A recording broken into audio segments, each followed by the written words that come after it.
Hello, everyone. Welcome to week 4 of the curriculum at KMS.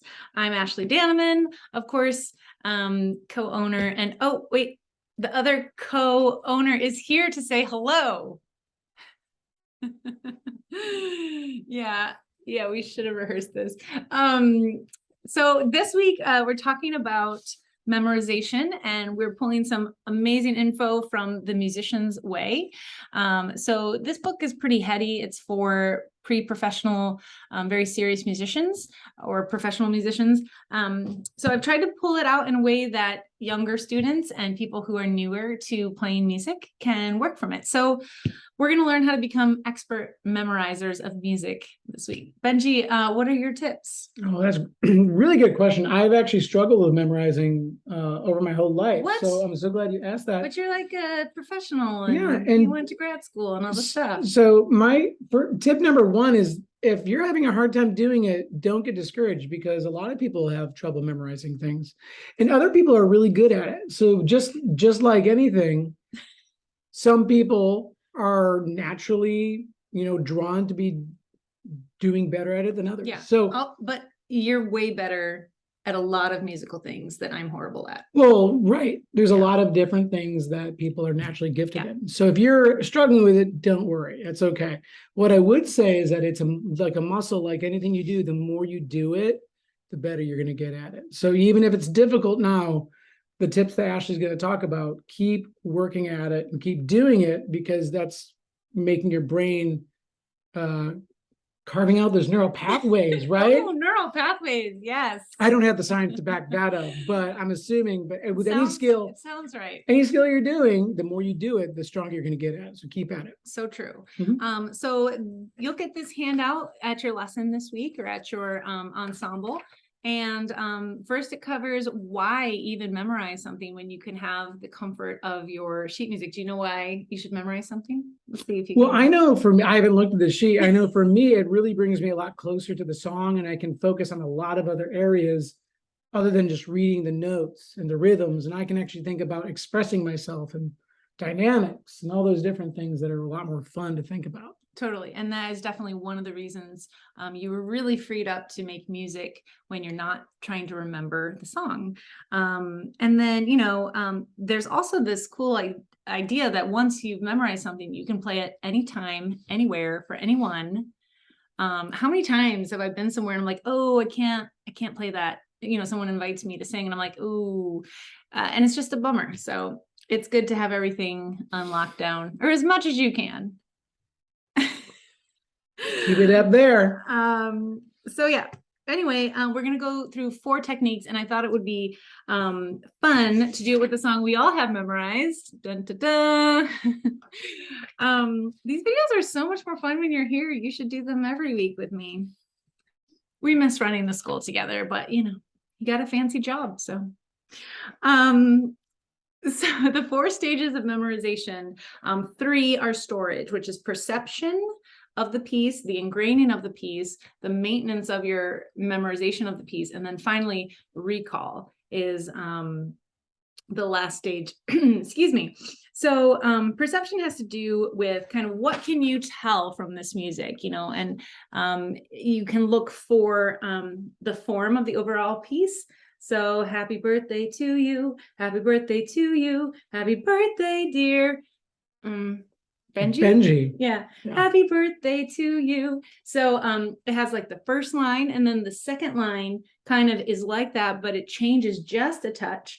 And then we go up for the third line, which is really different from anything we've had so far. And then it comes back with kind of a final sentence, musical sentence there at the end. So you kind of wrap your brain around how many bars are there. There are 1, 2, 3, 4, 5, 6, 7, 8 bars of music. So you start mapping out those types of things. Anyway, you'll work on this with your teacher. Another part of ingraining is, without looking at the music, taking very small sections of it and kind of seeing it in your mind's eye or hearing it in your mind's ear. I think the mind's ear is a thing, right? Yeah, it is now. So if I'm playing piano and I'm looking at this music, I'm going to do my fingers and I'm going to see the notes on the page with my fingers, right? So that's one of the techniques. And you'll want to use a bunch of them to really get it ingrained. So maintenance has to do with just maintaining the relationship. You'll learn many different pieces of music and you'll have to memorize many different pieces. So how do you keep them all close and fresh with the details?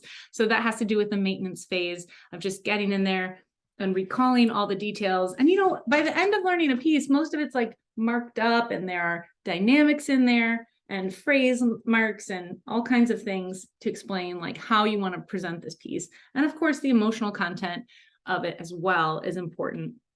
So, big question to wrap this all up. Benji, what do you do if you're on stage performing, like our students will be in about 7 weeks, and you forget what comes next? What do you do? Well, I'm an improviser at heart. Ooh. Jazz musicians. I've been in that situation, and I will, for me, I don't know what the right answer is you're searching for, but there's a textbook answer. We're looking for the textbook. For me, confidence is a really important thing. It is. So even if I forget something and I need to be from point A to point B, I'll get to point B somehow, but I will confidently do it and I will find my way there. As soon as I feel, music's a journey, right? Music's a journey. Every time you're on stage, every time you're performing a song, it can be something new and fresh. So if I forget something, I will forge ahead until I remember it. Yeah. What do you say? Well, I say that music is a lot like life. And when you make a mistake, you just gotta keep going. That's basically it.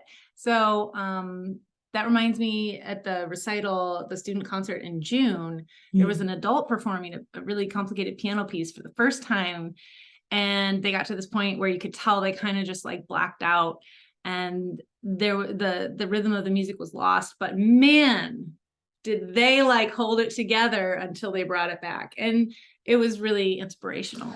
And I'll tell you what, 99% of the people out there in the audience might not even know the song. That happens all the time. They have no idea you messed up. You continue, and even if they do know the song, maybe they're like, oh, maybe this is just a different version of the song. I don't know. Yeah. You learn from every experience. And there's been, I think, with every success, many people have many failures that are underneath that. So it's a normal process to forget things. And playing something memorized or doing something memorized in public is very different than doing it in your bedroom or for somebody that feels safe. Yep. Doing it for an audience is scary. So that's something you might want to consider practicing, is playing it for people you might not feel that comfortable with, maybe a neighbor or maybe like your parents' friends or a distant relative they don't know as well. He talks about that in the book, that if you have stored the information with enough different like connection points and modalities, that you actually won't forget based on nerves. But if you store it in sort of a mindless way, you might forget it. So we'll leave you with that. You guys are gonna do great. Y'all are gonna do great. Y'all are gonna do great. All right. Have a great week, everybody. Bye. Bye.